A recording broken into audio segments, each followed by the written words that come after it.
former missing persons. What's your story? Serious. My biological mother lost custody of myself and my siblings, so she decided to move to the USA in secret, forging the necessary paperwork to get us out of Europe. That was 2001. She proceeded to raise us in the lie that our father had abandoned us, and that he was a hateful monster. I was on the missing persons list until a private investigator on my father's $ found us. So much more to the story. Missing officially for 8 years.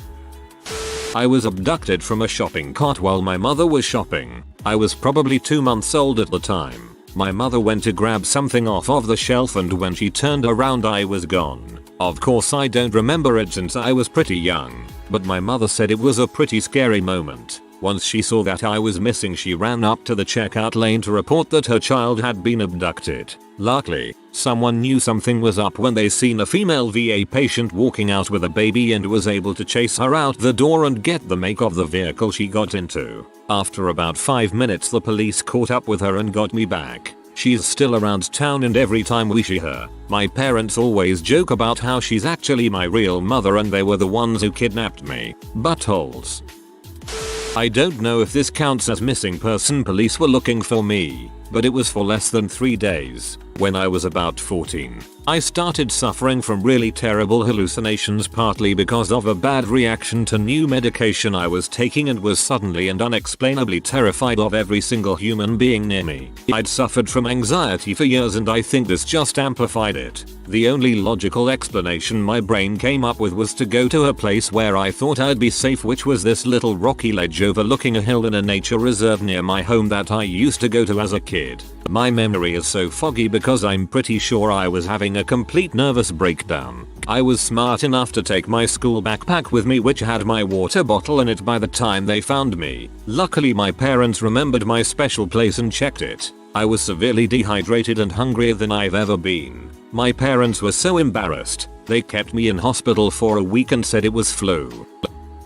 My mom brings this one up all the time when she feels like making me feel bad. It hardly snows where I live, so when it does, it's kind of a big deal. I was 12 and so excited that we got about a foot of snow the past night. School was cancelled. I remember playing in it all morning, then thinking how I must try out my bright blue sled later with a friend on the hill nearby. We lived in a very quiet country neighborhood with little traffic. After calling my friend, I grabbed my trusty plastic sled and trudge out into the winter wonderland. It takes about 10 minutes to get to her house and we eagerly head to the hill. It's so awesome and we have fun for hours. After I was completely soaked through my garments and cheeks frozen, I decided to make my way home. In such a state of ecstasy from the fun I'd had, I hurry onward. I start walking up our drive and the snow is trashed. There are tire marks everywhere and all the ice is broken in the pool. What the heck happened while I was gone? I sure hope everyone was okay.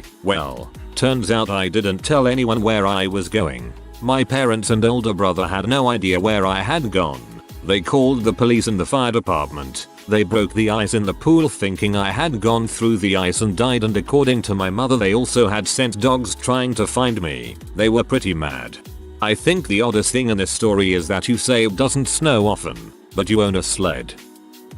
So, when I went on vacation to Portugal, my family got small villa. There was a 24-hour restaurant that served breakfast, lunch, and dinner, along with snacks throughout the day. This is where it gets interesting. During dinner one night, my 8-year-old mind decided it was a good idea to go exploring throughout the area. After about an hour of exploring I got sort of lost, but I knew the general area where I was. Another hour passed and that is when my parents probably realized that something was off and decided to tell one of the waiters. Within 10 minutes the entire resort staff was looking for me. By now I'm getting bored, so I decide to start heading back. But that's when the police arrived. I was for some reason terrified of the police, even though I grew up in a safe neighborhood without much crime. So back to the police showing up, I make a break for it to the one place I thought was safe, the villa we stayed in. I hid in the closet and didn't move for what had to have been another hour. By now it is around midnight and my parents returned to the room. My mom was sobbing, and my dad was trying to comfort her. I hop out of the closet, and that was my 5 or 6 hours I spent missing in Portugal. TLDR. My stupidity caused me to be missing for an evening while in Portugal on vacation. Oh my god, the mental image of this is amazing. A few days before my 18th birthday I was doing a college course in media, and to learn a few extra things I decided to enroll in a night class about Photoshop. I'm certain, and this is open to debate in my family, that I told them I would be attending this course and wouldn't be home at the usual time of 5 PM. To compound matters, my phone died halfway through the day. By the end of the day at 9 PM I'm walking down the stairs towards the exit of the college when I see 2 police officers walk in and start pointing at me. My first thought is crap, what have I done when they call my name? I know it's me they want. I go over to them when they tell me that I'm a missing person and that there is a massive police search for me. It turns out that because I'm deaf hard of hearing, I am considered a vulnerable person, which made the search more immediate. My parents arrive shortly after the police contact them to tell them I'm safe and sound. There's big hugs and the usual questions, and when my parents got me home, my nan had just got off the phone to what I assume was a liaison officer who wanted my parents to do a TV appeal. I'm still adamant that I told them, although we don't talk about it too much as it put them through a lot of stress. Where the frick do you live where they're doing TV appeals after 4 hours? My parents lost me in an amusement park when I was 7. They had given me $20 to play a game and wanted me to give them the change when I was done. I still don't know what exactly caused me to become lost, but when I walked back my parents were gone. Now I loved my parents and all, but I was quite thrilled at being alone as I was a strangely independent child. I proceeded to blow all the money and have the greatest hour of my life. Eventually I ran into my parents who had contacted the park security and were searching for me. Hugs and anger followed. Still the greatest memory of my childhood. It was quite surreal. This is my story from a family visit to Disney World when I was 5 years old. We were at Magic Kingdom about to watch the parade. I wanted to have a better look during the parade, so I climbed a nearby tree. I enjoyed a great vantage point for the 2-hour long show. Following the parade, I calmly climbed down the tree and walked towards my parents and said with a smile on my face, "Wow, that was so fun." They were not happy. Unbeknownst to me, my parents had no idea I was up there that whole time.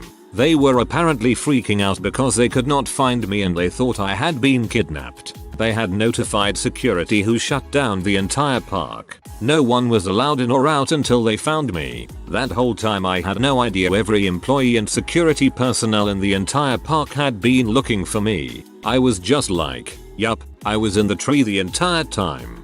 Fun fact, no one has ever been kidnapped from a Disney park. Now I can see why.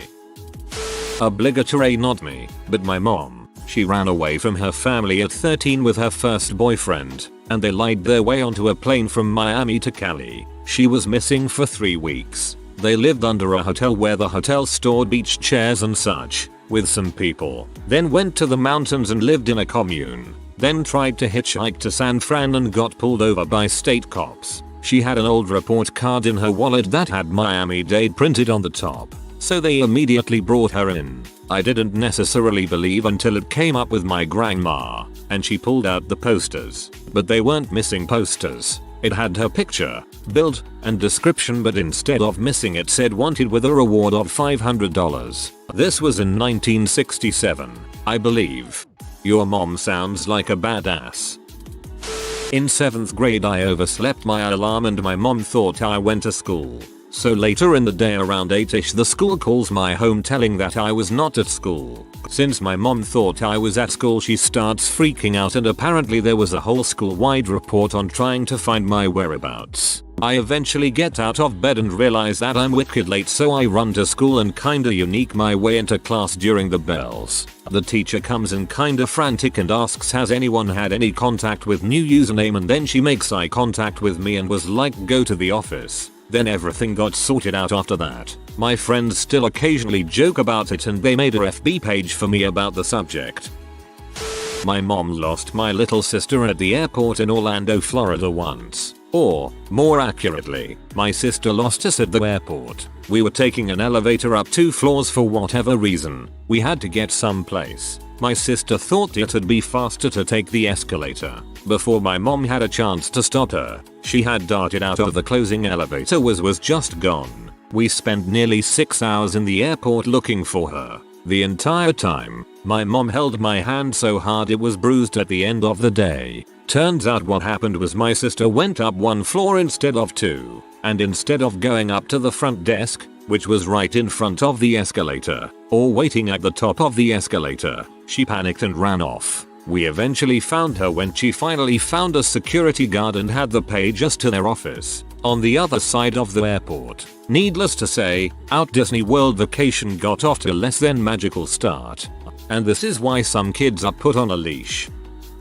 I was missing for 3 days out on the open water. I was boating with my father and we were in a small boat. We had all sorts of supplies, knives, life jackets, fishing rods, flares, cooking utensils and materials, all the stuff. Anyways, we were both in this one boat. We were at a dock, but we didn't tie the boat to the dock, which was a dumb idea. I was told to hold on to the dock so I don't flow away. I held on, but there were somewhat strong currents and it was kind of windy. I let go. I didn't mean to. I had to. I didn't know how to swim at this time, but I started to float away. I couldn't jump out because I would most likely drown, and I was out of sight. I panicked and just hoped for the best. If we didn't have the materials and the boat, I probably would have died. Anyways, I floated away and eventually I was out of sight from the land. It was very scary. I closed my eyes and just hoped to God I would survive. I prayed and am an atheist. I wanted all the luck I could get. I kept hydrated with the bottled water we had on board, and we had some dried nuts and fruits on board too. I had a thermal blanket, so to go to sleep I would lay in the middle of the boat and cover myself with it. It was surprisingly warm. Anyways, I just tried to keep myself warm and make sure I didn't tip the boat for 3 days. They had boats out looking for me within 2 hours of me floating away. Eventually, they sent out helicopters. I was found after 3 days of being lost out on the open water by a helicopter. It was the scariest 3 days of my life. I apologize if this wasn't very long. I'm on mobile and it's hard to type on here. I may add on when I go on a real computer. I think there was a news report on it somewhere. I'll have to look for that. I should mention that the reason my dad was away from the boat is because he went to the truck to get gas, as the boat was out of gas. Hope that clears some things up. I'm going to bed now. I'll try to answer as many questions as possible tomorrow. Keep them coming. I just thought I should mention I was 12 years old. This was in Payne, Canada. This happened around 2.5 years ago. I'm 14 now. I was never actually missing. I was hiking and my parents hadn't heard from me in 48 hours, so they called the park rangers. Cue the search and rescue operation. They found me right where I was supposed to be. My parents are just dumb. I was never reported missing, but apparently was dang close. One day after school, I was 16 I think, I decided to go round to a girlfriend's house for a bit, and didn't come home until maybe 6 PM. My parents had been on holiday for a week, and my grandma was keeping an eye on me. She lived down the road, and was sleeping at our house at night. I arrived back home and she went ape crap at me. Apparently, as I hadn't arrived home by 4, she'd started to worry, and had rang my school, my ex. Not only had she rang my ex, she'd also gone through the phone book and rang anyone with the same surname as her to get the correct number. And she had also somehow managed to ring my head of year at home. No idea how she got that number. She was also about 10 minutes away from ringing the police, as I'd been missing for over 3 hours. So due to this I had to speak to my ex. Was not happy to do that. To apologize and assure her I was alive. And also go through a long chat with my head of year regarding if I was suicidal, feeling low, needed help or anything else. Apparently the answer of I was trying to get my end away wasn't accepted. What annoyed me the most was I had a mobile phone, but instead of calling me on it, I was given a 3-month-long headache of having to deal with the fallout. Ugh. Once got lost in a shopping mall when I was 4 because I strayed from my family to follow some guy carrying a tray of popcorn samples. When I was 3, my parents lost me in Blizzard Beach at Disney World. A fat couple picked me up and dropped me at the lost and found where I sat for several hours. I literally sat on a table with people's lost crap waiting for my parents to claim me. The only reason my parents were able to claim me as their own was thankfully I knew my basic info like address, phone number, Parents names act. If they were unable to obtain this info from me, confirm they were my real parents, they were going to turn me over to the police when the park closed. I cannot stop laughing at the image of a little kid just sitting in the lost and found bin. My parents once lost me when I was 6 months old. They started to freak out and cry and all of that crap. Turns out they left in the supermarket in a random aisle. Took them 30 minutes and driving back home to figure out that oh crap, we left that little bastard back at the mart. True story.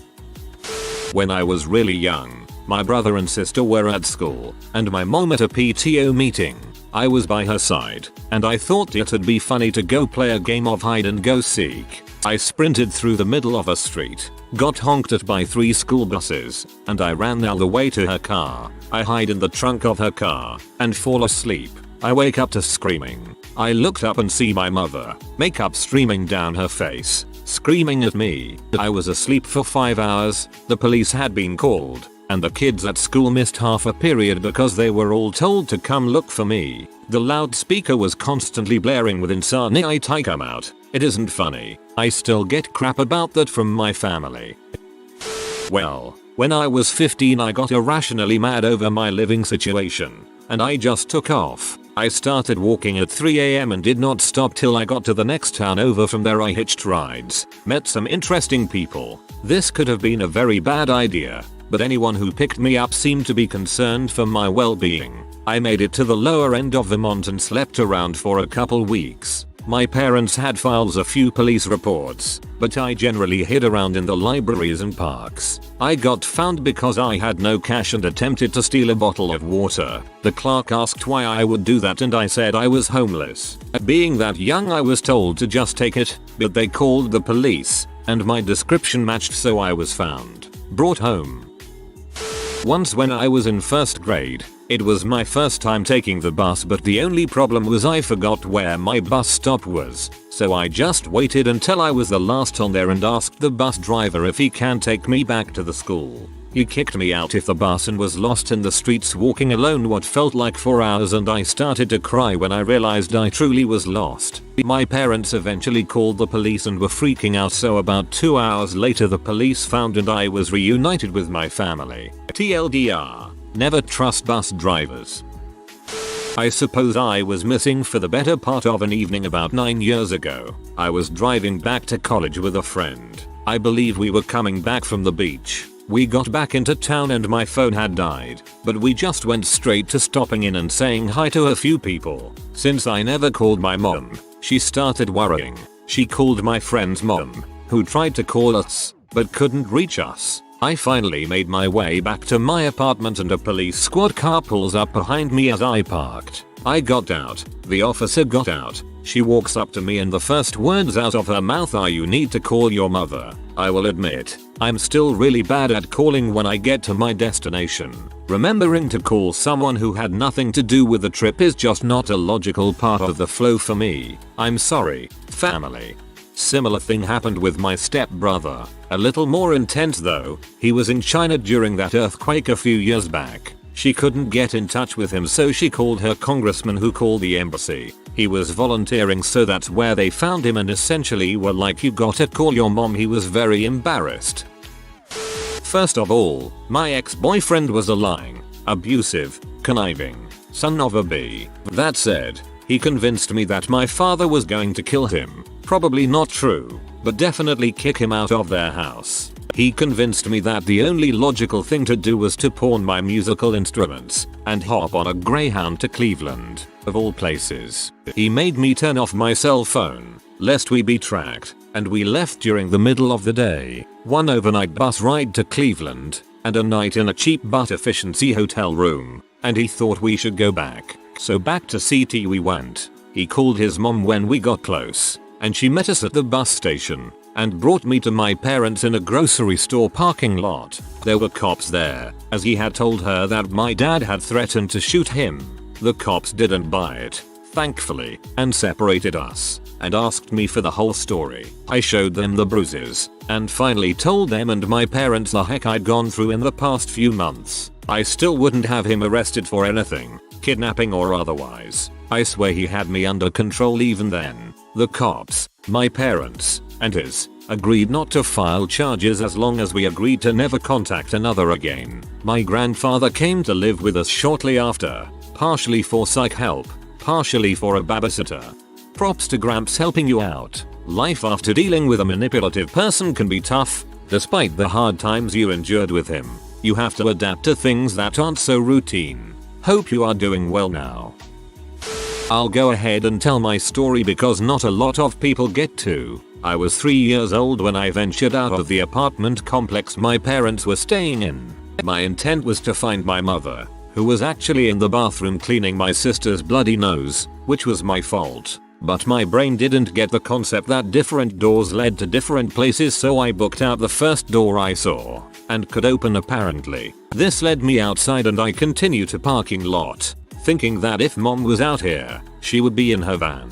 I remember seeing someone stopped in the parking lot and another person outside of a car talking to someone in the passenger seat, not mom, so the search continues. Here I am, little ol' me, getting lost in between cars looking for the right van so I can find my mother. I'm probably only out there for a couple minutes, but soon I see a person walking towards me, obviously concerned as to why a little girl is outside by herself. He asks me what I'm doing. I tell him I'm looking for my mom, in which he responds, "I know where she's at. Let me take you to her." I'm freaking stoked. So he takes me to his car, puts me in the passenger seat, and off we go. No, I didn't think he was weird, and no, I had no idea I was in any kind of danger. Even when, and this gets kind of graphic, he was shoving his tongue in my mouth while driving, I did not think I was in harm because he was taking me to my mom. So even when he crashed into a ditch for failing to pay attention to the road,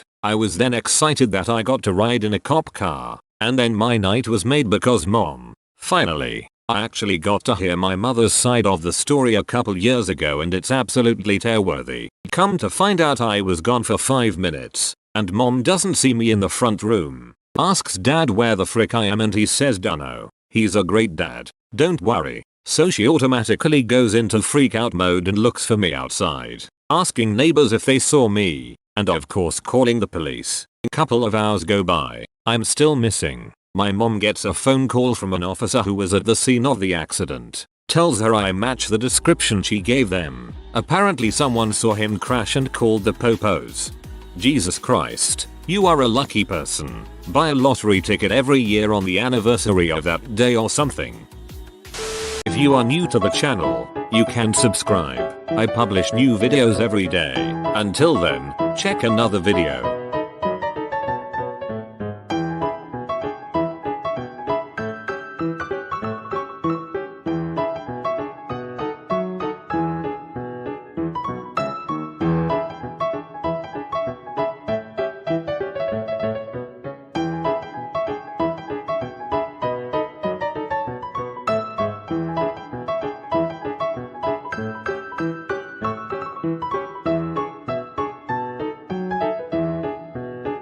Bye for now.